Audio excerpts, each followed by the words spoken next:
참고로 물어봤습니다. 네, 의안 심의로 들어가겠습니다. 심의 전에 네. 통일부 보고사항은 아닙니다만 지역 통합 관련해서 한 가지 보고드리겠습니다.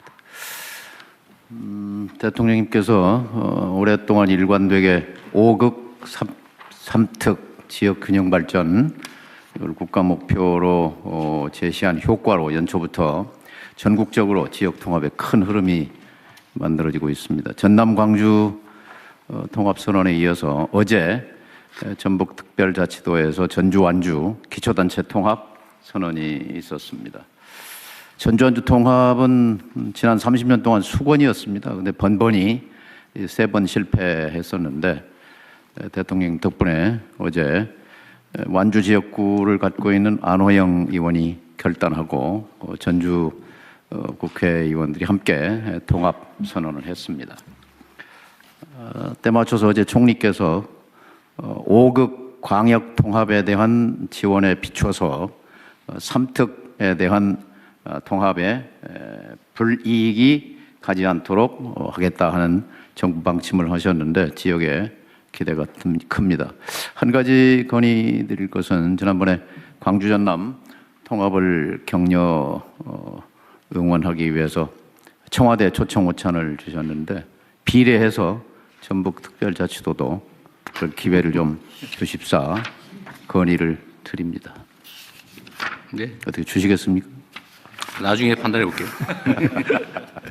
네, 진행하겠습니다. 예, 의안 심의는 비공개로 운영되어 오니 언론인 여러분께서는 협조해 주시기 바랍니다. 국회 본회의를 통과하여 정보로 이송된 법률의 공포안을 심의하겠습니다. 제72호부터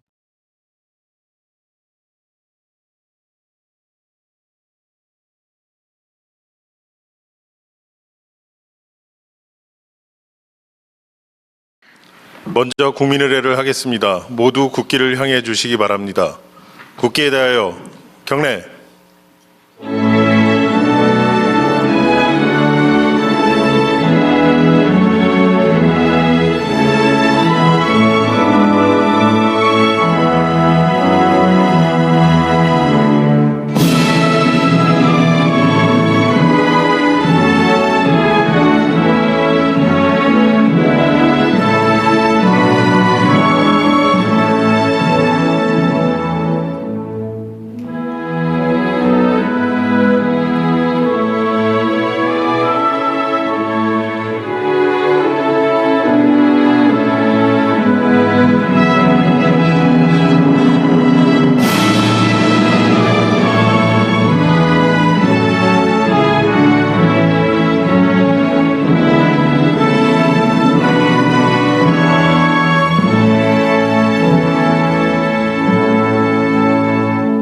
바로 모두 자리에 앉아 주시기 바랍니다.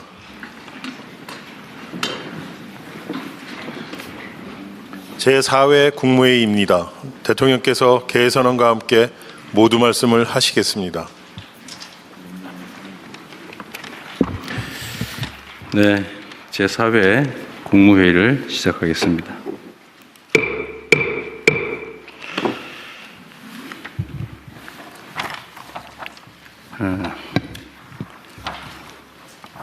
지난달에 수출이 1월 기준으로는 사상 최초로 600억 불을 돌파했다고 합니다. 내용을 보면 주력 품목 대부분의 수출이 늘었고 또 시장 다변화 흐름도 한층 공고해졌습니다. 이러한 지표 개선이 실제 우리 국민들의 삶을 변화시키는 그리고 국민들이 체감할 수 있는 변화로 이어지기 위해서는 대기업, 수도권, 경력자 중심의 전통적인 시스템을 넘어서는 전략이 필요합니다. 더군다나 인공지능 대전환 가속화에 따라 경제 성과는 더욱 소수에 집중되고 일자리도 구조적으로 줄어들 수밖에 없습니다. 보다 많은 국민들께서 자유롭게 도전하고 또 혁신의 문을 두드릴 수 있도록 경제 체질을 완전히 바꿔 성장의 깊이와 폭을 넓혀야 할 때입니다. 이를 위해서는 누구나 아이디어만 있으면 창업할 수 있도록 창업의 문턱을 낮추고 파격적인 제도 혁신 그리고 자금 지원이 있어야 되겠습니다. 특히 창업 관련 규제 전반을 제로 베이스 차원에서 손볼 필요가 있습니다. 인공지능 시대에는 도전과 실패를 성공의 밑거름으로 삼는 사회가 현재의 위기를 넘어 더 큰 번영의 기회를 누릴 수 있습니다. 누구나 쉽게 창업에 도전하고 또 성공할 수 있는 창업 중심 국가로의 대전환에 정부 역량을 총 집중해야 되겠습니다. 날씨도 춥고 또 여러 가지 환경들도 어렵습니다. 이런 상황에서 어려운 이웃들에게 따뜻한 온기를 전하기 위한 희망 2026 나눔 캠페인 결과 사상 최초로 5천억 원이 넘는 금액이 모금됐습니다. 놀라운 일입니다. 이렇게 어려울 때 이렇게 많은 분들이 또 많이 모금에 참여해 주었다는 사실이 우리 사회에 새로운 희망을 보여준다고 보여집니다. 동참해 주신 많은 국민 여러분께 깊이 감사하다는 말씀을 드립니다. 복지 사각지대에 놓인 국민들을 지원하기 위한 그냥 드림 사업도 현장에서 상당한 호응을 얻고 있습니다. 혹시 그냥 드림 사업이 뭔지 모르시는 우리 국민들이 계실 것 같아서 간단히 말씀을 드리면 누구나 언제든지 최소한의 먹거리는 제공해 드린다 그런 뜻입니다. 이 정책을 이제 구성하게 된 계기는 사실 배가 고파서 계란 한 판 훔쳤다가 구속된 사람들 이야기여서 그 단순한 한 끼 때거리가 없어서 이 범죄를 저지르고 또 그에 따라서 뭐 수사를 하고 구속을 하고 관리를 하는 이 엄청난 비용을 왜 드려야 되느냐. 그냥 계란 한 판 훔치는 대신에 한 끼 때울 수 있도록 우리가 음식물 제공을 하면 이런 사회적 낭비도 줄이고 또 불필요하게 누군가 처벌받는 그런 어려운 상황도 막을 수 있다는 생각에서 아무나 2만 원 정도 범위 내에서 식사할 수 있도록 먹을 수 있도록 음식물을 그냥 제공하는 사업입니다. 뭐 처음에는 이렇게 하면 뭐 아무나 와서 뭐 벤츠 타고 와서 집에 가고 그러지 않겠냐 이렇게 얘기했지만 혹시 그런 일이 있다 치더라도 그게 얼마나 되겠습니까? 그리고 뭐 한 2만 원 정도 되는 음식물 무료로 얻겠다고 그 고생해가면서 그 배급하는 데까지 갈 사람 그리 많지 않습니다. 실제로 시행을 해본 결과로는 그런 경우를 거의 발견하기 어려웠다고 합니다. 본인들 직접 어려움을 겪는 당사자뿐만이 아니라 혹시 주변에 그런 분들이 계시면 지금은 전국에 150군데가 넘는 곳이 이런 사업을 하고 있기 때문에 최소한 굶지 않도록 음식물을 제공하는 그런 그냥 드림 센터가 있으니까 주변에 이런 시설 정책을 이용할 수 있도록 많이 알려주시기 바랍니다. 오는 5월에 본 사업을 또 확대합니다. 그 전까지 혹이라도 있는 미비점을 신속하게 보완하고 사업소 확대 또한 적극적으로 검토 시행해 주시기 바랍니다. 희망은 나눌수록 커지고 연대는 실천할 때 더 단단해진다고 합니다. 정부는 더 많은 국민과 기업들이 나눔 문화 확산에 동참할 수 있도록 제도적 유인책 보완 등도 세밀하게 추진해 주시기 바랍니다. 가급적이면 국가 예산보다는 우리 사회적인 기부 동참으로 해결해 보려고 합니다. 많은 참여 부탁드립니다. 참 그리고 실제 사례 중에 이런 것도 있었습니다. 어떤 분이 할머니가 음식물이 부족해서 이걸 받아가지고 갔다가 언젠가 또 시간이 지나고 보니까 그 할머니가 자기가 너무 많은 음식물을 제공받게 됐다.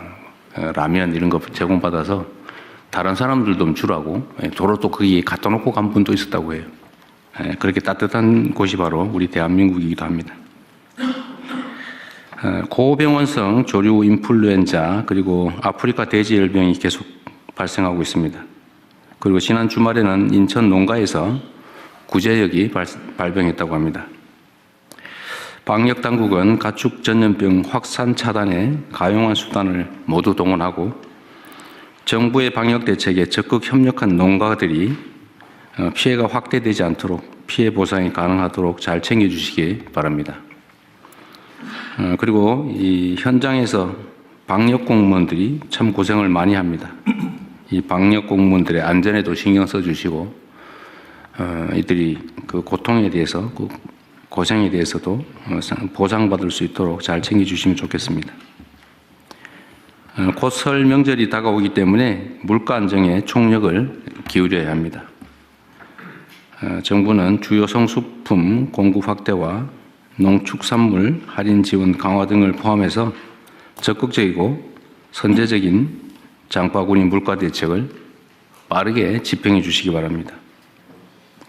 네, 이상입니다.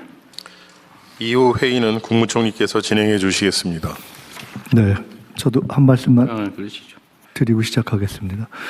강화군 색동원 성추행 진상규명과 피해자 보호를 지시했습니다. 10년 이상 정부, 지자체, 관련 기관 어디서도 걸러내지 못했다는 것이 충격입니다. 신속한 수사를 챙기고 사회적 약자 이용시설 전체에 대한 점검 작업에 들어가겠습니다.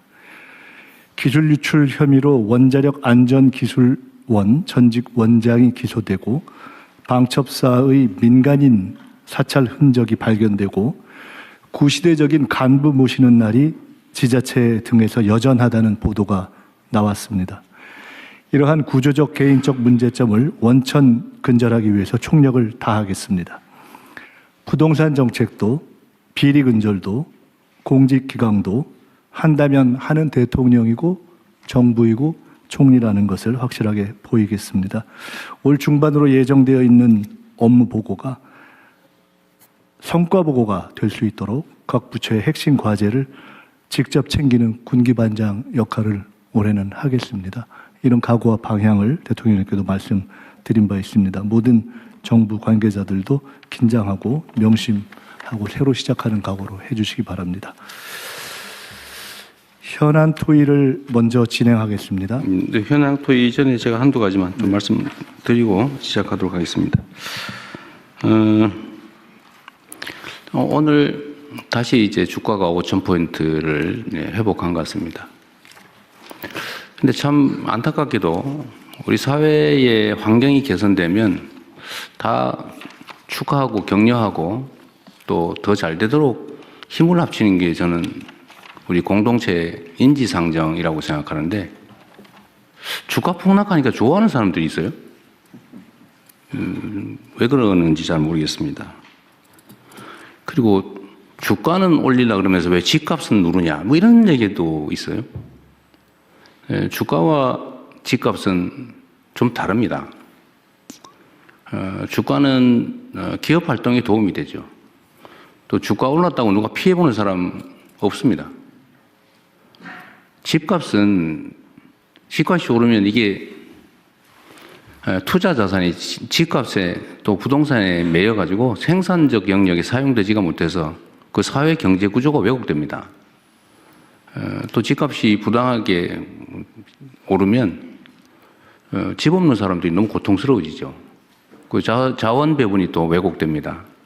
그 집값과 주가를 같은 선상에 놓고 판단하면 안 된다. 저는 이게 좀 모르면 그런 생각을 할 수도 있는데 최소한 사회의 지도적 입장에 있는 사람들이 그렇게 얘기를 하거나 또는 그런 식으로 선동하는 것은 참 옳지 않다 그런 생각이 듭니다. 그리고 제가 조금 전에 어디 보니까 우리 곽이 부총리께서 저기 일 열심히 잘하는 직원들 포상했다는 게 어디 돌아다니대요? 네, 특별 포상 그러셨어요? 지급했습니다. 다른 부처들도 좀 많이 하세요. 뭐 조용히 하고 있는지 모르겠는데 가능하면 요란하게 하세요. 왜냐하면 이게 이제 공직사회가 이게 너무 이렇게 딱딱하고 야단만 치고 맨날 좀 그래서 좀 이렇게 의욕이 잘 안 생기는 경우들이 있는데 공직자들이 적극적으로 능동적으로 일을 해야 사회가 발전이 됩니다. 우리 사회의 가장 강력한 집단이 공직사회죠, 사실은. 규모도 가장 크고 영향력도 큽니다. 여기가 이 공직 구성원들이 의욕을 가지고 적극적으로 능동적으로 일할 때 하고 막 시키는 거나 겨우하고 뺀질뺀질거리고 의무 외에는 안 하고 이렇게 되면 절대로 안 되죠. 그래서 포상이나 칭찬도 좀 많이 하십시오. 1,000만 원, 뭐 350만 원 이렇게 주시고 그랬더라고요. 네, 뭐 잘하셨어요. 네, 많이 주세요. 계속하겠습니다. 네. 다른 부처들도 좀 하세요. 직원들 잘하는 거 발굴해가지고. 그래야 또 공직자로 국가와 국민을 위해서 봉사하는 재미가 있지 않겠습니까? 그리고 우리 법무부 오늘 대검찰청 보고가 하나 있네요. 민생 침해 사범. 이건 일단 보고 별도로 하실 거죠? 예, 그렇습니다. 문서인데, 예, 그러십시오. 그렇게 하고. 하여튼 요새 대한민국 물가가 전 세계에서 가장 높은 축에 속하는데 뭐 여러 가지 이유가 있겠지만 뭐 부동산도 한 원인이겠고 또 하나는 이게 독과점적 지위를 남용해가지고 그 과도하게 높이 가격을 책정하는 것도 한 원인인 것 같아요. 똑같은 조건에서 외국보다 우리나라가 훨씬 더 비싼 건 이해하기 어렵죠. 그런데 이게 검찰이 어쨌든 민생사범 단속을 잘 해가지고 상당한 성과를 냈는데 정말 잘하셨습니다. 이게 원래 할 일이고 또 역량도 있는 조직인데 앞으로도 이런 민생사범 단속은 좀 철저히 해주시기 바라고요. 좀 이따 보고할 때 한꺼번에 얘기하도록 하겠습니다. 네, 그 준비된 안건 토의 시작하시죠. 네. 연명 의료 결정 제도 개선 및 활성화 방안 보건복지부 장관께서 발제해 주시기 바랍니다. 네, 복지부 장관입니다. 연명의료 결정제도 개선 및 활성화 방안에 대해서 보고드리겠습니다. 보고 배경입니다. 2018년 연명의료 결정법 시행 이후 연명의료를 받고 싶지 않다는 비율은 77%까지 높아지고 있으나 실제 연명의료를 시행하지 않거나 중단한 환자는 전체 사망자의 19.5% 수준입니다. 보건복지부는 생애 말기 존엄한 삶을 위해 연명의료 결정제도를 활성화하고 생애 말기 돌봄 체계를 구축하고자 합니다. 문제점입니다. 먼저 죽음에 대한 논의를 기피하는 문화, 연명의료의 상담과 정보 접근성의 제약으로 연명의료에 대해 사전에 충분히 고민하기 어려운 여건입니다. 사전 의향서가 있어도 연명의료를 중단, 유보할 수 있는 임종 과정에 대한 판단이 어렵고 수행 가능한 의료기관이 부족합니다. 연명의료 중단 이후에 선택할 수 있는 생애 말기 돌봄 서비스가 부족한 실정입니다. 말기 암 환자의 호스피스 이용률은 27.2%입니다. 다음은 개선 방안입니다. 먼저 연명의료에 대한 사전 의향 결정을 통해 웰다잉에 대해 미리 숙고하는 문화를 확산하겠습니다. 사전 의향서 등록 기관을 확대하고 환자의 가치관을 반영하도록 사전 의향서의 서식을 개편하겠습니다. 연명의료 결정을 포함한 웰다잉에 대해 준비해야 할 사항에 대한 포괄적인 홍보를 강화하겠습니다. 둘째, 연명의료 결정이 존중되는 기반을 확충하겠습니다. 연명의료 계획서 작성하는 시기를 현재의 말기 시점에서 말기가 예견되는 시점으로 확대하고 연명의료, 생애 말기 돌봄 등에 대한 표준 상담 프로세스를 보급하고 상담 활성화 지원 방안을 마련하겠습니다. 현재 임종기로 한정되어 있는 연명의료 유보 중단 가능 시기에 대해 사회적 합의를 거쳐서 적용 범위를 말기까지 확대하고 구체적인 기준을 마련하겠습니다. 무연고자와 고립 단절 노인 등에 대한 연명의료 결정을 위해 법령 보완 방안을 마련하고 연명의료 수행 의료기관도 확대하겠습니다. 셋째, 연명의료 결정 이후 존엄한 생애 말기와 임종 지원을 위한 체계를 구축하겠습니다. 의료기관, 호스피스를 확충하고 말기 환자에게 적용할 수 있는 표준진료 가이드라인을 보급하겠습니다.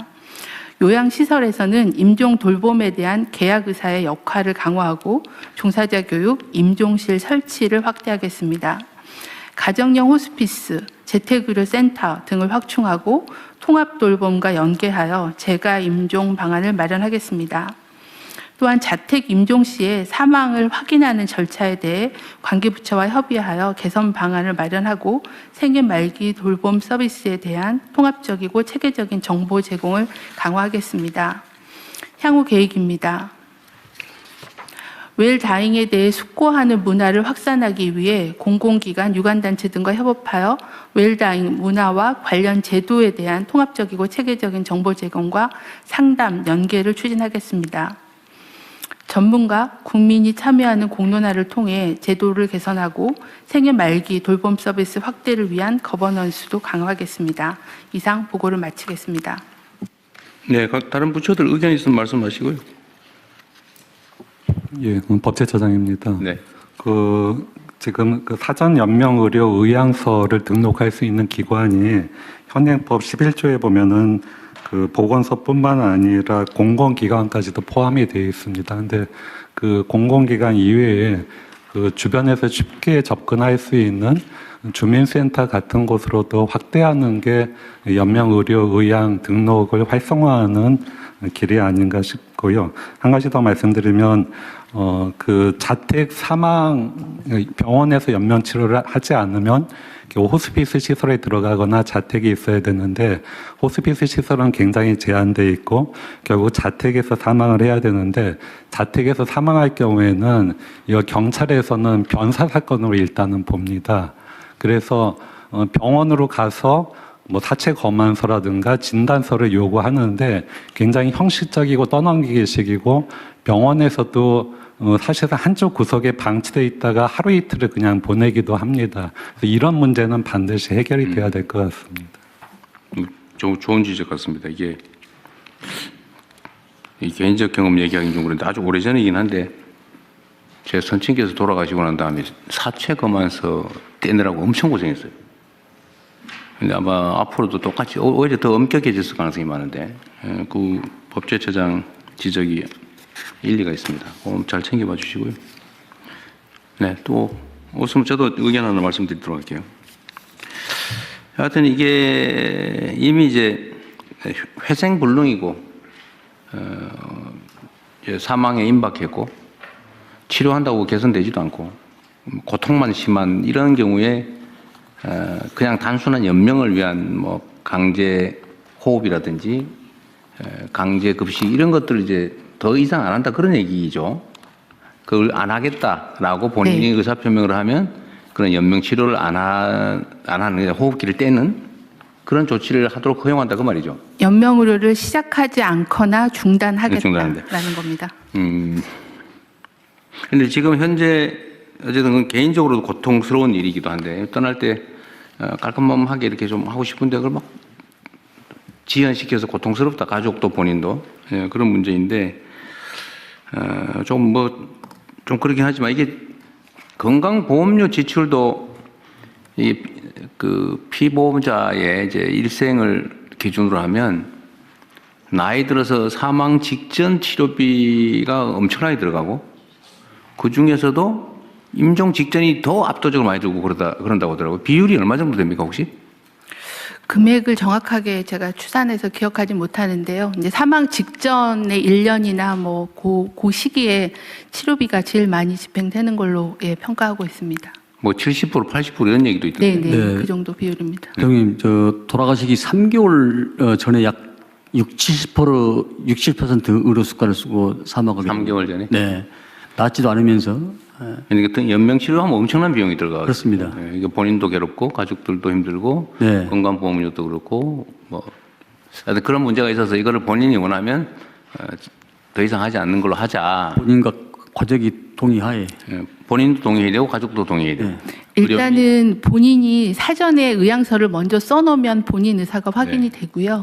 그다음에 말기 환자라고 하면 의사하고 상담해서 연명의료 계획서를 환자랑 의사가 쓰면 본인의 의사로 연명의료를 중단할 수 있는데 그걸 사전에 해놓지 않으면은 그다음에 가족의 동의가 있으면 가능합니다. 하여튼 이건 매우 중요한 제도고 하여튼 이게 불편하지 않도록 또 어쩌면 쉽게 할 수 있는 거 외에 저는 일종의 인센티브라도 있으면 좋겠어요. 그게 뭐가 될지 모르겠는데 사회적으로도 이익이기 때문에 그 점을 잘 조정을 할 필요가 있지 않을까 싶습니다.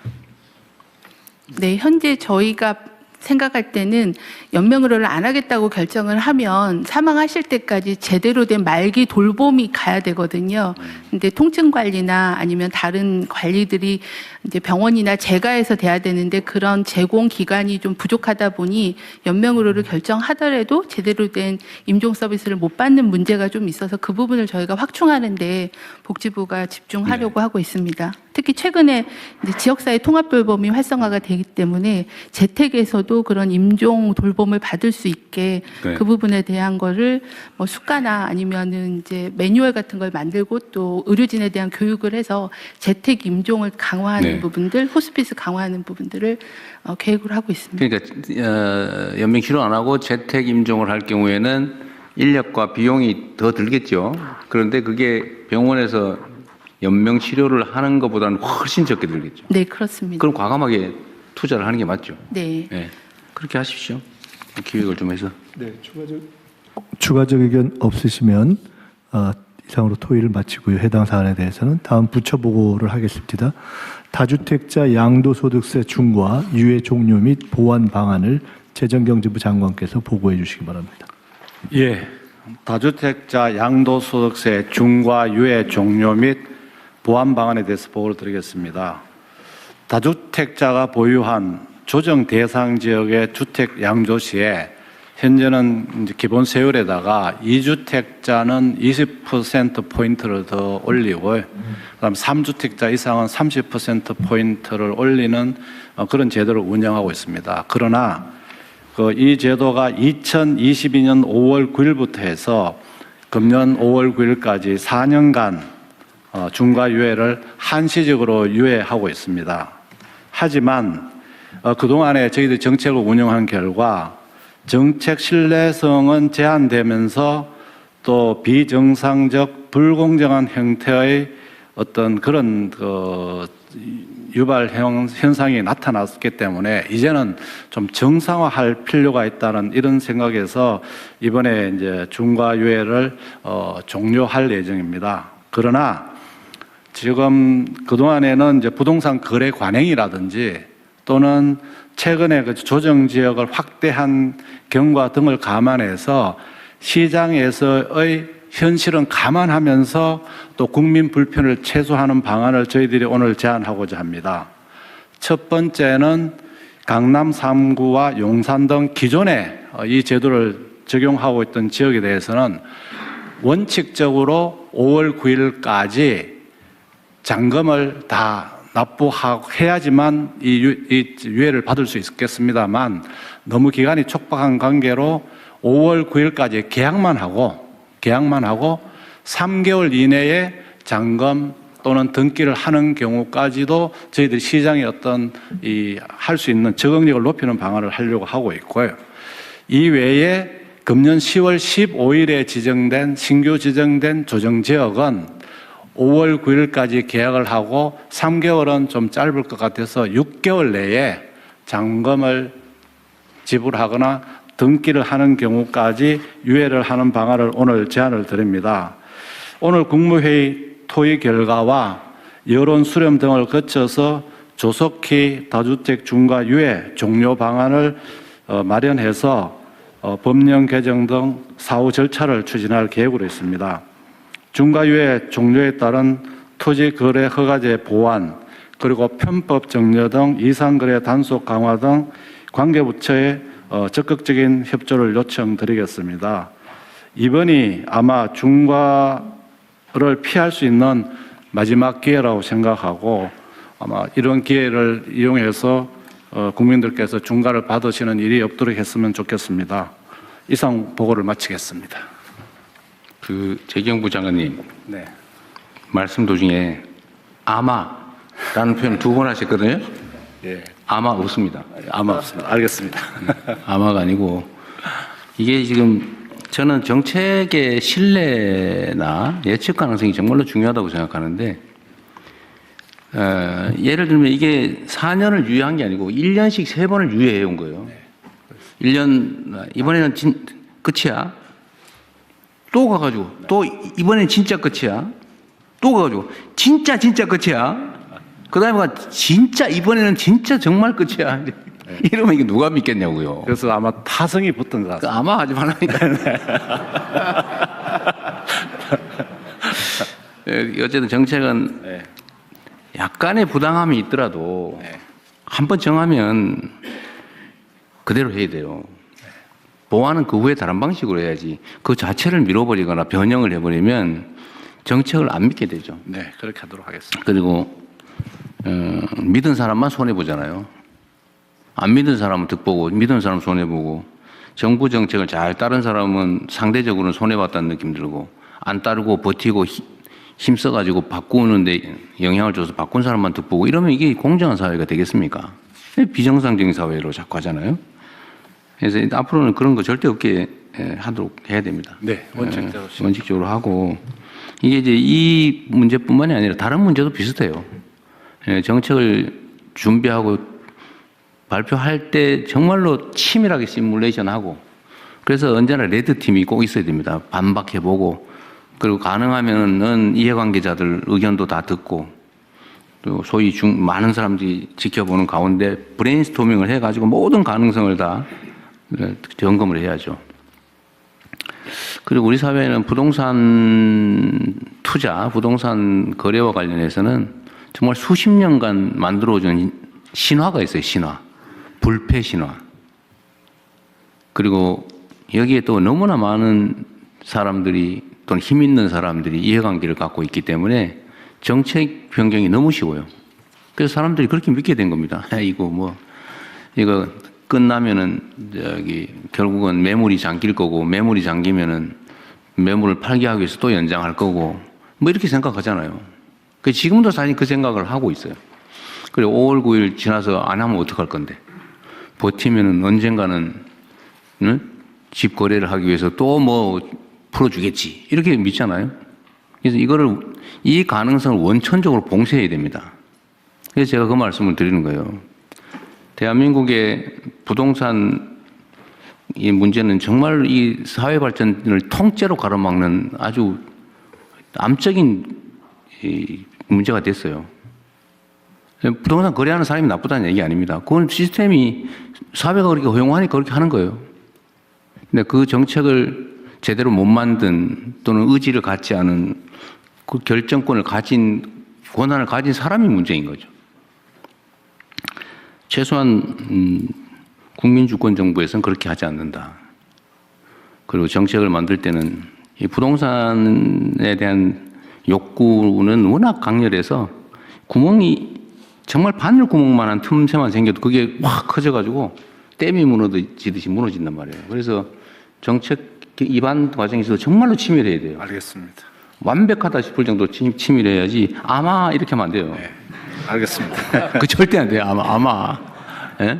0.1%가 안 돼요. 완벽하게. 그래서 이 정책의 신뢰, 안정성이 꼭 담보돼야 되겠다. 그 말씀 드리고요.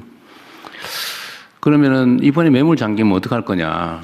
버티는 게 이익이냐, 아니냐. 이것도 합리적으로 판단해야죠. 지금 뭐 일부에서 정부에 관계된 사람들 중에 다주택 있는데 니그부터 먼저 팔아라고 시켜야 되는 거 아니냐 이렇게 얘기하는데 저는 이것도 문제가 있다고 생각합니다. 제가 예를 들면 누구한테 이거 팔아라고 시켜서 팔면 그거는 그 정책이 효과가 없다는 뜻이에요. 제발 팔지 말고 좀 버텨줘 라고 해도 팔게 상황을 만들어야죠. 그 시켜서 억지로 파는 거 의미 없어요. 파는 게 이익이다. 지금 다주택을 해소하는 게 경제적으로 이익이다라고 합리적 판단이 가능하게 제도를 만들어야죠. 그런 제도를 만들 권한이 없거나 제도적 장치가 부족한 게 아니잖아요. 할 거냐 말 거냐만 남는 거지 얼마든지 할 수 있지 않습니까? 다만 이제 정무적인 문제가 남겠죠. 그런데 대한민국에서 이 부동산 투기, 부동산 불로소득 공화국이라고 하는 것을 시정하는 것만큼 중요한 국가적 과제가 어디 있겠습니까? 그 이번에 안 하면 완전히 잃어버린 20년 뭐 이렇게 돼가지고 나라가 정말 심각한 위기에 처할 때, 즉 풍선이 터질 때까지는 그냥 그대로 쭉 달려갈 가능성이 높아요. 지금이라도 막아야죠. 그래야 피해가 최소화됩니다. 지금 단계에 할 수 있는 최선을 다하는 거고, 버티는 게 손해인 걸 설계를 해야죠. 네. 그거 할 수 있잖아요, 그죠? 네. 지금 규칙 따라서 하는 게 현실적으로 이익이라는 객관적인 믿음을 만들어야죠. 그래서 이번에 또 했더니 또 안 되더라 이러면 이 앞으로 남은 4년 몇 개월 이 국정을 이끌 수가 없습니다. 그래서 반드시 이번에는 완벽하게 합리적으로 공정하게 제도를 설계하고 집행을 하도록 준비를 하시기 바랍니다. 네. 그리고 5월 9일까지는 어쨌든 만료를 하는데 계약한 원래는 잔금까지 내야 되는 거긴 하지만 5월 9일을 양보할 수는 없고 5월 9일로 하는데 다만 시간이 너무 짧고 정부에서 이렇게 앞으로 뭐 또 연장하겠지라고 이렇게 부당한 믿음을 갖게 하는데 책임이 있습니다. 이때까지 계속 그랬으니까요. 앞으로도 연장할 가능성이 있다고 믿게 만든 정부가 잘못이 있으니 이번에 한해서 계약한 거는 인정해 주자. 그때까지. 그리고 기존의 것은 3개월. 그러니까 8월 9일까지. 네. 그다음에 작년에 새로 조정 지역으로 편입된 지역은 기간이 짧으니까 거기는 11월 9일까지 6개월까지 잔금이나 중도금을 잔금 내고 등기 내면 면제 중과세 면제해 준다. 어쨌든 그렇게 하시고요. 앞으로는 아마는 없다. 네. 확실하게. 확실하게. 들어가자. 네. 알겠습니다. 그리고 이 과정에서도 어쨌든 요 5월 9일까지 중과세 면제 요 기준은 지키되 불합리한 결과가 발생할 수 있는 예외적 상황들이 있을 수 있잖아요. 어쨌든 그 문제도 일부 검토를 좀 하도록 하시고요. 또 이런 것도 있죠. 버틸 수 있게 그럼 언젠가는 뭐 정권 교체를 한번 기다려보자 이런 것도 있을 수 있어요. 실제로 그럴 수 있습니다. 근데 그게 불가능하게 만들어야지. 근데 뭐 세금 얘기를 지금 하는 건 부적절하니까 하지 말고 어쨌든 할 수 있는 방법은 다 찾는다. 그 세입자 문제 때문에 골치 아픈가 봐요. 네, 그렇습니다. 지금 이 조정 지역에 대해서는 팔게 되면은 당장 자기가 들어가서 들어가야 살아야지만 되는데. 됩니다. 그런데 세입자가 있는 경우에는 이 세입자가 있게 되면 당장 들어가서 살 수 없게 됩니다. 그래서 그런 부분도 지금 살고 있는 세입자의 임대 기간까지는 뭐 예외적으로 한다든지 해서 그 이유는 반드시 들어가게. 어쨌든 5월 9일까지고 네. 무조건 5월 네, 9일까지인데 세입자들이 6개월 안에 못 나갈 상황 또는 3개월, 6개월 안에 못 나갈 상황 그런 경우에 대한 보완 방안. 대안은 한번 검토를 해보시죠. 네, 그렇게 하겠습니다. 그러나 5월 9일은 변하지 않는다. 네. 5월 9일은 확실하게 지키겠습니다. 확실하게. 아마 바뀌는 일은 없을 것이다. 알겠습니다. 네. 또 추가할 거 혹시 있으신가요? 네, 다른 의견 없으시면 재경부 장관께서 보고에서 제안하신 내용에 그렇죠. 저 하나 물어볼게요. 이게 제가 지금 이제 며칠 사이에 한 하루 이틀 사이에 또 바뀌긴 했는데 처음에는 이제 일부 보도상으로는 뭐 대통령이 저거 얘기해봤자 뭐 매물도 나오는 거 없고 막 저 분명히 매물 잠길 거고 이번에는 또 연장을 해야 된다 뭐 저 다주택자들의 저 눈물은 어떡할 거냐 뭐 이런 해괴한 얘기들이 있었는데 어제 정도부터 그 현장에 매물이 많이 나왔다는 보도들이 나오기 시작했어요. 보도가 제가 알기로는 그 이전에 이미 사실 매물들이 많이 나왔거든요. 그 통계청이나 아니면 어디서 뭐 자료 수집하는 데서 이 매물 증가하는 거 이런 거 통계들 있나요? 거래 통계는 있을 수 있는데. 예, 있습니다. 그러니까 한번 얘기해 보실래요? 어떻게 변화되고 있는지? 그러니까 현재 이번에 서울 전체적으로 매물이 좀 줄긴 했는데요. 강남 3구하고 용산 쪽에서는 전체 평균 대비 11.74%가 매물이 늘어났다고 보고되고 있고요. 평시보다 11.74%가 74%예요. 늘어났다. 네, 송파가 15% 상향이 되고요. 15%나 늘어났다고요? 예, 용산은 4.19로 해서 좀 낮고 그렇습니다. 용산하고 강남 3구가 매물이 늘었다는 건 굉장히 중요한 포인트입니다. 10몇 %, 두 자릿수로 늘었다 매물이. 네. 앞으로 더 늘어나겠죠. 그럴 거로 그래서 저희들에서 추세적으로 늘어나는 것도 더 늘어나고 있잖아요. 그죠? 네. 오늘 이 국무회의를 기점으로 좀 더 늘어나겠죠. 네, 저 대통령님, 행안부 장관입니다. 제가 이 검토를 해보다 보니까요, 이게 왜 5월 9일이냐. 네. 왜 5월 9일? 네네. 지난 정부가 시작한 날입니다. 이게 5월 30일인가 31일 날 시행령 개정을 했는데 소급해서 5월 9일부터 적용을 한 겁니다. 그러니까 이게 일종의 정권 이 잡은 데 대한 기념품으로 다주택자들한테 선물을 준 이런 케이스입니다. 근데 이게 어떻게 가능하냐면 분명히 조세는 법률주의인데 법률로 정해야 되는데 다주택자에 대한 규정이 시행령에 규정이 되어 있습니다. 그러니까 다주택자에 대한 세율은 법에 정해 있는데 누구를 다주택자로 볼 것이냐라고 하는 게 시행령으로 정해져 있다 보니까 그거를 조정해서 시행령에서 일종의 감세를 한 겁니다. 그래서 이 시행령에 정해져 있는 다주택자 기준, 명확한 그 규정을 법률로 옮기는 작업을 해주셨으면 좋겠습니다. 근데 뭐 이거 앞으로는 아예 그냥 시행령에 위임한 조항을 없애버리는 것도. 네, 그렇게 해서 법률로 정해버리는 게 좋겠습니다. 이번에 어차피 이 제도 전체 설계를 바꿀 거 아니에요? 바꿀 때 이번에는 감안해서 하시죠. 예, 대통령 이번에는 이게 시간이 좀 짧기 때문에 시행령으로 하고 이건 법으로 이제 또 이후에 그렇죠. 이거는 그냥 놔두면 5월 9일에 잔금까지 내야 되는데. 네네. 아까 얘기했던 너무 짧은 상황에 해야 되기 때문에 시행령 보완은 그건 시행령으로 할 수밖에 없겠네요. 네네, 그렇게 하겠습니다.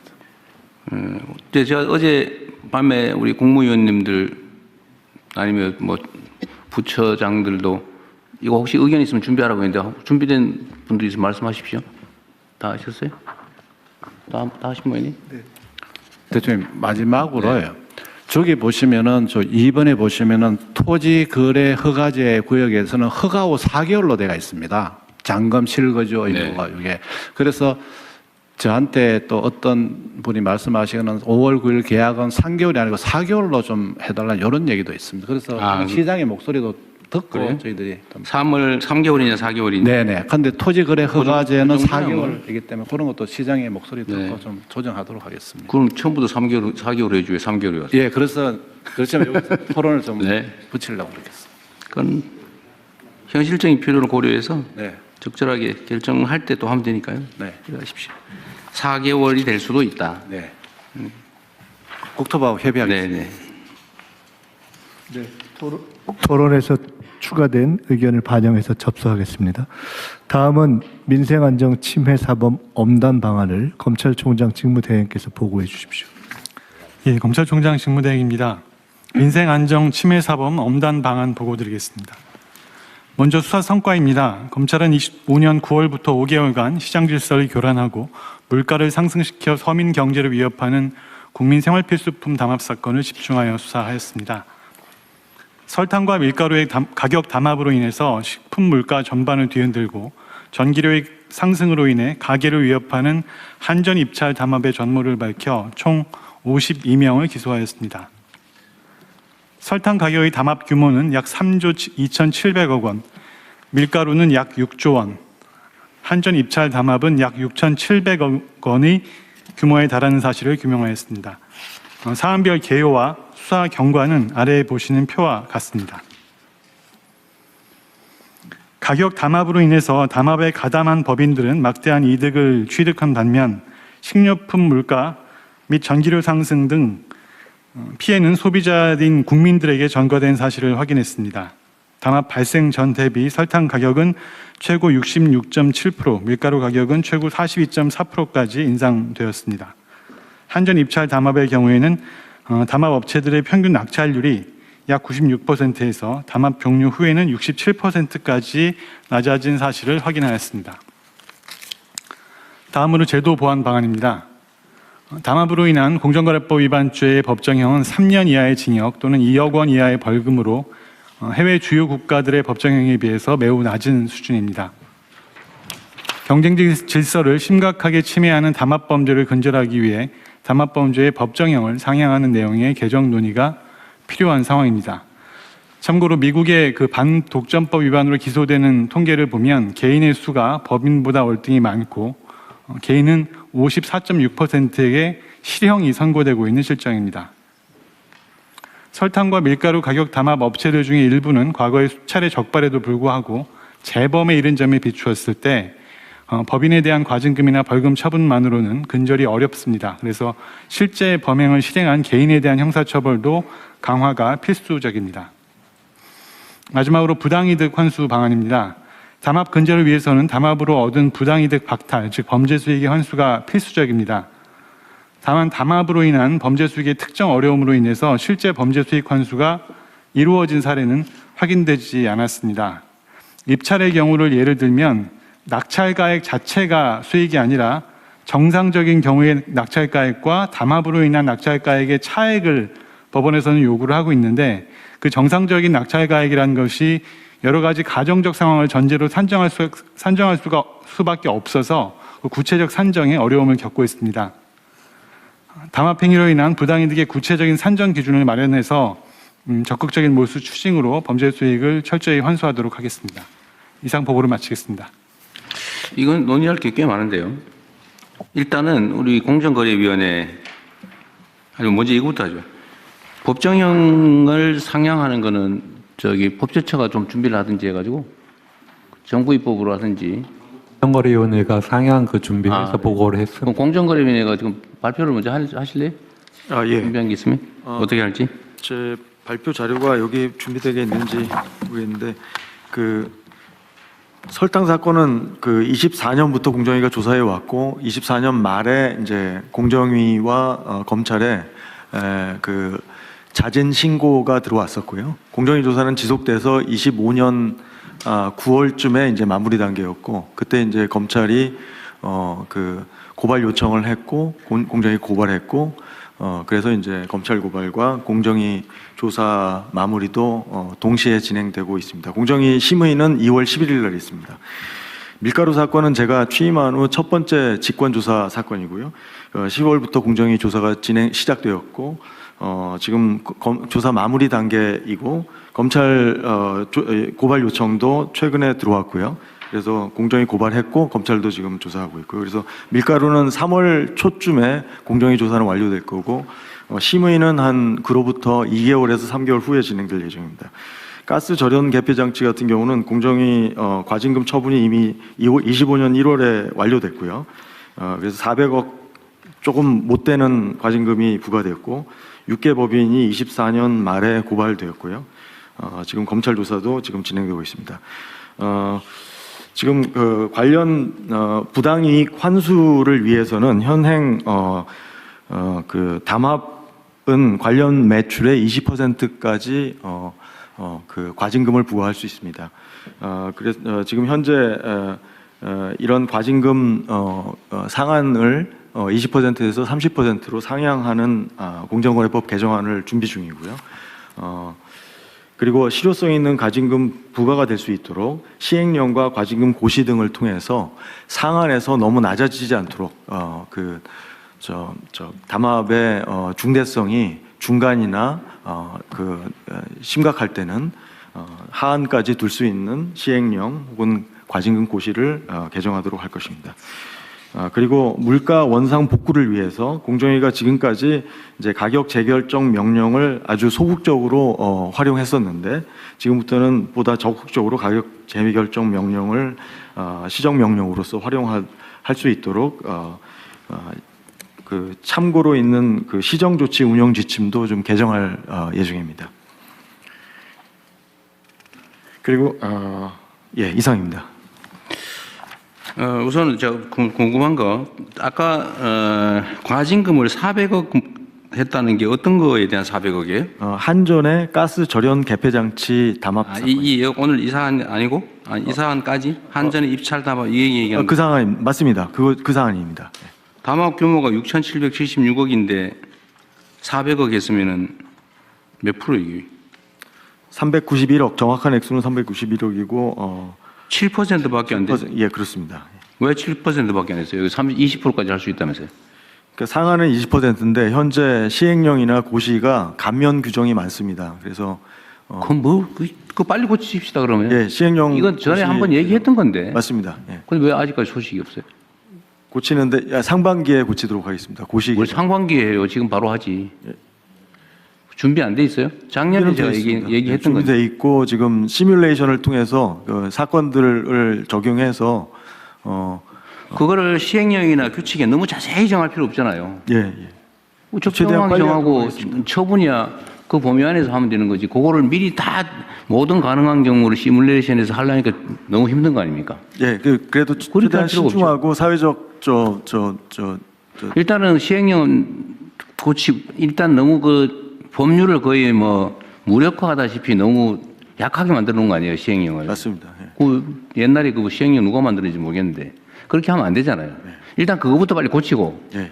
더 세부적인 게 필요하면 규칙, 처분 규칙 이런 걸로 정하고 그 안에서도 재량으로 사안별로 행정관청이 정하면 되는 거지. 그거 왜 시행령에다 자세히 최대한 빨리 고치게. 네, 최대한 빨리 하십시오.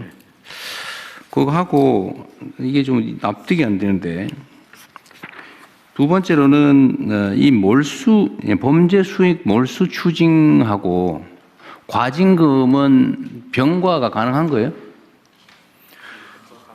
가능해요? 기본적으로 그러면 형사처벌도 하고 과징금도 하고 몰수도 하고. 예, 근데 그 사유로는 살펴볼 수는 있을 것 같습니다. 어느 한쪽에서 처벌받았을 때. 어쨌든 이런 범죄적인 수단을 통해서 걸리면은 이렇게 제재를 해도 이익이잖아, 그죠? 그렇습니다. 이게 이익이 기속되는 것은 소위 말하면 주주인데 이게 처벌받아봐야 고용사장 아니면 뭐 전무 뭐 이런 사람들일 거고 이게 뭐 내려오면 과장 그럴 거고 이익은 다 남고 벌금도 얼마 안 되고 과징금도 얼마 안 되고 처벌은 자기가 안 받고 그럼 계속하죠. 맞습니다. 이게 소위 특별 예방 효과가 없잖아요. 일반 예방 효과도 없고. 그래서 저 사례를 보고 이거 하다 우리 큰일 나겠다. 진짜 회사 망할지도 모르겠다. 이런 생각이 들어야 안 할 거 아니에요. 그게 일반 예방이죠. 예. 그걸 한번 저지른 사람이 다시 하면 이제 큰일 나겠다라고 해 다시 안 할 거 아닙니까? 근데 지금 재범도 많다는 거잖아요. 맞습니다. 제가 보기에도 재범할 것 같아요. 재범하는 게 훨씬 이익인데. 어쨌든 이런 점들을 고려해서 엄정하게 좀 규정도 만드시기 바랍니다. 네. 그다음에 공정위가 지금 어쨌든 이게 검찰도 그러고 애썼는데 이거 한번 하는데 뭐 몇 달씩 걸리고 이런다는 거 아니에요, 쉽게 말하면. 맞습니다. 인력도 많이 들고. 예. 인력을 늘려야죠, 그러면. 예. 인력을 늘려서 대대적으로 단속을 수사를 하고 처분을 제대로 하고 이러면 이제 줄어들 테고 그러면 사실 그때는 인력을 좀 줄여도 되죠. 예. 지금 온 세상이 이 위반 투성이라 그 걷어내려면 초기에는 에너지도 비용도 인력도 많이 들거든요. 그래서 제가 많이 뽑으라고 하잖아요. 예. 맞습니다. 일단 인력도 늘리시고요. 법 개정하는 것도 빨리 해주시고 시행령 빨리 준비하고 동시에 처분 기준도 만드시고 부패재산 몰수 조항이 이게 정상 가격과 담합 가격의 차이를 계산하기 어려워서 법원에 몰수 판결을 안 해준다 그 말이죠? 예, 하급심에서 2차례 정도 인정되지 않았던 사례들이 있습니다. 그래서 이거를 몰수 규정에 대해서 일종의 간주 추정 규정을 만들면 되잖아요.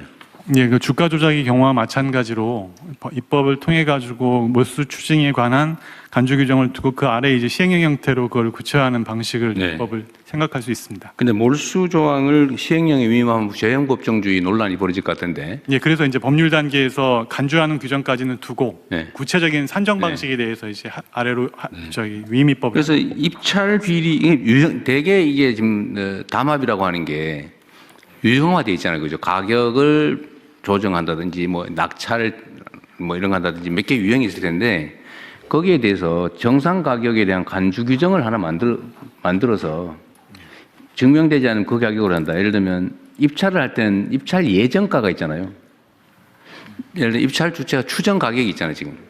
그거하고 실제 낙찰 가격하고 차이를 뭐 한다든지 뭐또 그 충분히 있을 수 있을 것 같아요. 뭐 그거라든지 그 가격을 산정할 때 같이 올렸다 이런 거는 예를 들어 일반 물가 상승률에 준해서 일정한 기준을 만들고 그거를 벗어난 거는 저 담합에 의한 것이다라고 간주하는 걸로 그런 조항 만들면 될 것 같은데. 예, 그것도 고려해 보겠습니다. 네, 어렵더라도 예, 일단은 하고 나중에 보완을 하든지 해야지. 그 고민하다가 세월 다 보니 그러면 안 돼요. 그러니까 공정위 규정이 어떻게 보면은 부당이익 환수를 좀 추정에 근거해서 법이 만들어져 설계되어 있습니다. 관련 매출의 30% 혹은 20% 이런 네. 추정에 의한 부당이익 환수인데 이 규정으로 부당이익 환수가 부적절하게 되었다라고 판단될 때는 방금 말씀하신 가격 추정 네.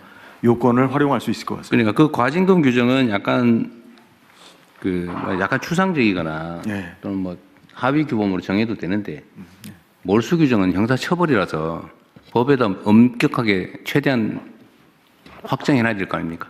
그렇습니다. 그것도 고민해서. 예. 그리고 검찰도 그렇고 경찰은 이런 담합 수사 안 합니까? 예, 그 공정거래법에 현재 공정거래위원회에서 검찰총장에게 고발해야 한다 이렇게 규정이 돼 있어서 그 주로 공정거래위원회에서 검찰에 고발을 하고 있습니다. 이 규정도 수사 기소 분리 원칙에 의해서 이 규정도 이제 손봐야 될 그런 조항인 것 같습니다. 근데 이런 부분에 대해서 전혀 논의가 안 되고 있는 것 같던데요. 이런 검찰에게 고발하는 조항이 많잖아요. 예, 이거 말고도 예 많이 있습니다. 그거에 대해서 법무부에서는 뭐 준비하기 있는 게 있어요? 예, 어쨌든 이건 뭐 그 형사법 개정하면 특사경 지휘와도 관련이 되어 있고요. 어떤 검찰만 수사할 수 있는 것들이 몇 개 있기 때문에 다 함께 손봐야 됩니다. 더불어서 제가 그 대통령께 좀 말씀드리고 싶은 것은 지금 이 담합 문제에 관련해서는요. 저희가 2021년도 이후에 자체 조사한 거에 의하면은 이 외국의 추세는 법인보다도 개인 고발이 더 많습니다.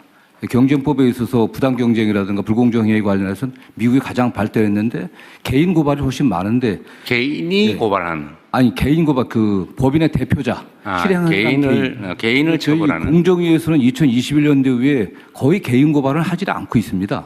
근데 법인에 대해서는 뭐 과징금을 낸다든가 상한 2억 정도의 벌금 갖고는 아무 의미가 없거든요.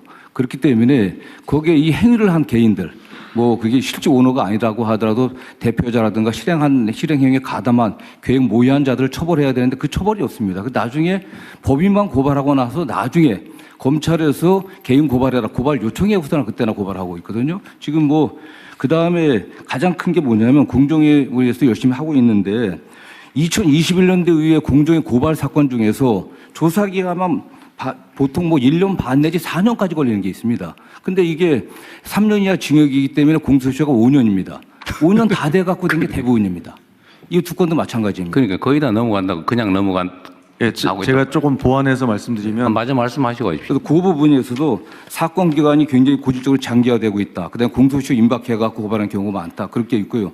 지금 뭐 공정위원장은 뭐 조사를 여기 나온 것처럼 담합이 지금 오랫동안 됐었는데 강제수사 이 표 보면 나오세요. 강제수사 지금 보여주시면 게시일 중에서 수사 기한은 대개 뭐 얼마 되질 않습니다. 실제로 굉장히 급박해갖고 저희들이 수사를 했는데 이 자체 촉발하고 하는 게 이 리니언시 때문에 면책 조항이 있어갖고 다른 경쟁사에서 조그만 경쟁사에서 자체 제보를 검찰에 한 겁니다.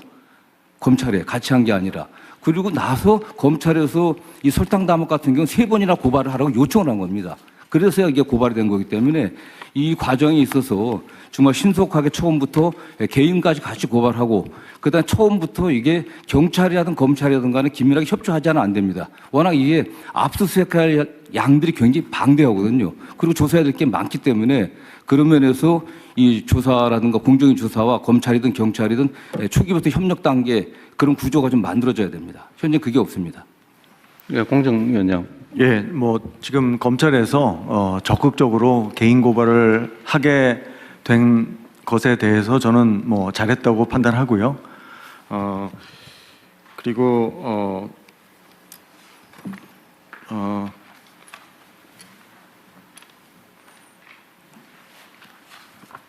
지금 그 밀가루 사건이나 설탕 사건 같은 경우에 이제 이 조사 기간이 일반적으로 다른 선진국도 담합 사건은 상당히 길어질 수밖에 없습니다. 실제로 공정위의 담합 사건 평균 사건 처리 기간은 다른 선진국에 비해서 느린 건 아니고요.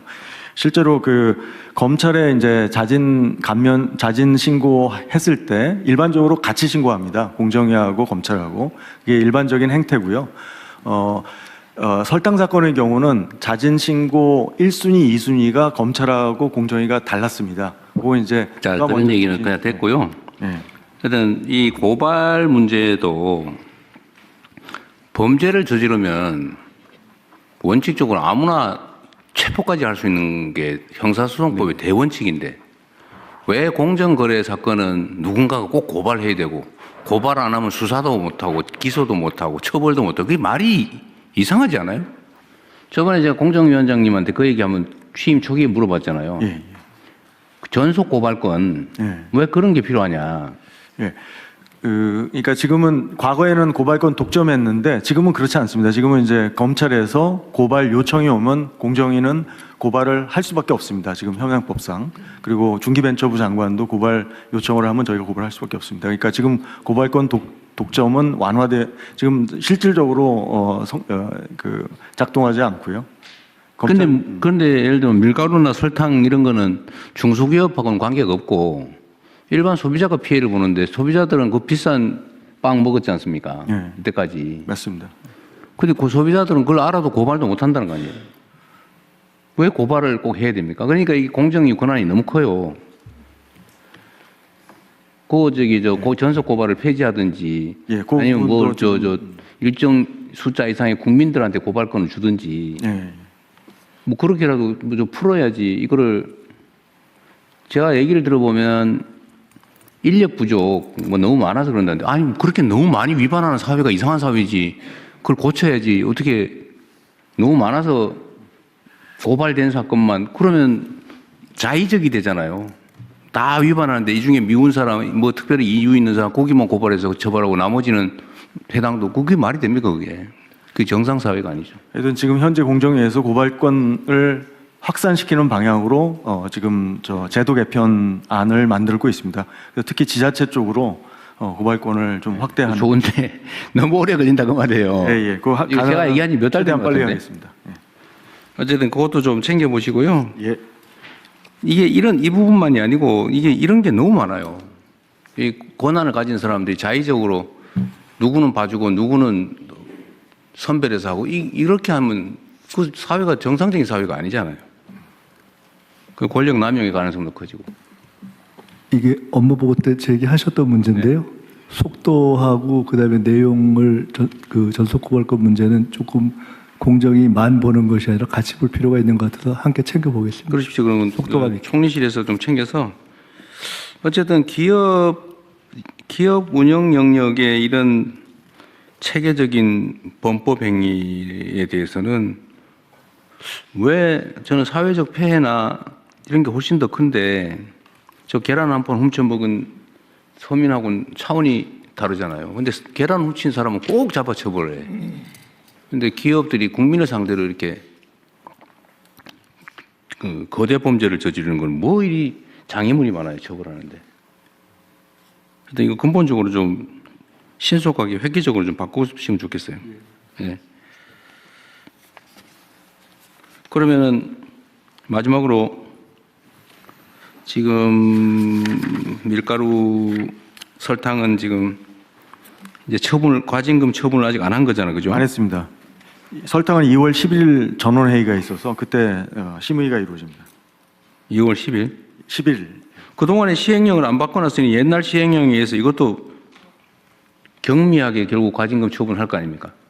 제가 최대한 부당이익 환수를 할 수 있는 것으로서 최대한 신중하게 과징금 처분의 기준을 우리가 바꾸면 그 내부 처분 기준인데 시행령으로 해놨으면 그것도 법규라서 거기에 따르지 않으면 또 취소 사유죠. 예. 법제처장님 어떻습니까? 그러죠. 예. 그게 빨리 고쳤어야지. 근데 만약에 처분 기준을 바꾸면 바꾸기 전에 벌어진 일도 바뀐 시행령 규칙에 의해서 처분을 할 수 있는 거죠, 이론적으로? 실제로 그 법원에 소송으로 가게 되면은 그거는 그 행위 소급해서 당시 불이익을 규정으로 해요? 준 걸로 봐서 효력을 인정 안 하려고 할 것 같습니다. 행위 당시 기준으로 한다고? 예. 차관이 이건 뭐 어쨌든 방법을 좀 찾아서 최대한 신속하게 하십시다. 예, 최대한 엄중하게 네. 저 경종을 울리는 그런 결과를 내도록 노력하겠습니다. 진짜 경종 울려가지고 종 울리면 놀래야지. 이거 안 놀래 이게. 예, 저 굉장히 심각하게 보고 있습니다. 이 사건에 대해서. 종 소리를 놀래야 경종이지. 네. 네. 예. 다른 의견 없으시면 진행된 논의 반영해서 저희들이 진행하겠습니다. 접수하겠습니다. 다음은 외국어선 불법 조업 경제적 제재 강화 방안을 해양수산부 차관께서 보고해 주십시오. 네, 해양수산부 차관입니다. 외국어선 불법 조업 경제적 제재 강화 방안을 보고드리겠습니다. 먼저 검토 배경입니다. 지난 12월 23일 해수부 업무보고 시 외국어선 불법 조업에 대해서 최대 벌금액을 현행 3억 원에서 10억 원까지 상향하는 방안을 보고드렸습니다. 이에 대해 대통령님께서 과징금 제도를 도입을 하고 필요시 금액도 더 상향하는 등 경제제재 강화 방안에 대해서 검토를 지시하셨습니다. 이에 대해서 해수부와 해경은 현장 단속 인력을 포함한 TF를 구성해서 대안을 마련을 하였습니다. 먼저 과징금 도입에 대한 검토 결과입니다.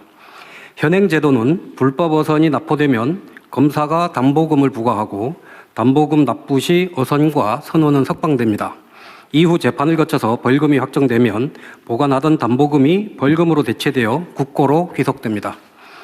이를 볼 때 담보금이 경제적 제재의 성격을 가진다고 볼 수 있습니다. 이러한 제도는 유엔 해양법 협약 73조의 규정과 이를 반영한 국내법인 경제수역어업주권법에 따른 것입니다. 다음 쪽입니다. 과징금 도입 시 과징 금액은 통상 불법 이득에 비례하여 산정하게 됩니다. 타 입법례에 따라 불법 어획물에 3 내지 5배의 과징금을 부과한다고 가정할 경우 과징금이 최대 1억 원 정도에 불과해서 벌금보다도 더 낮게 책정될 가능성이 높습니다. 또한 설사 과징금을 부과한다 하더라도 국내에 거소와 재산이 없는 외국인 선주가 납부할 가능성도 낮습니다.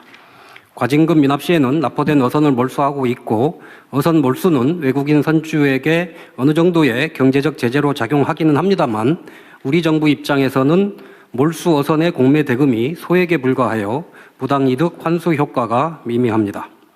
따라서 외국 어선에 대한 과징금 부과보다는 현행 제도인 벌금과 담보금을 상향하는 것이 경제적 제재로서 더욱 효과적이라고 판단하였습니다.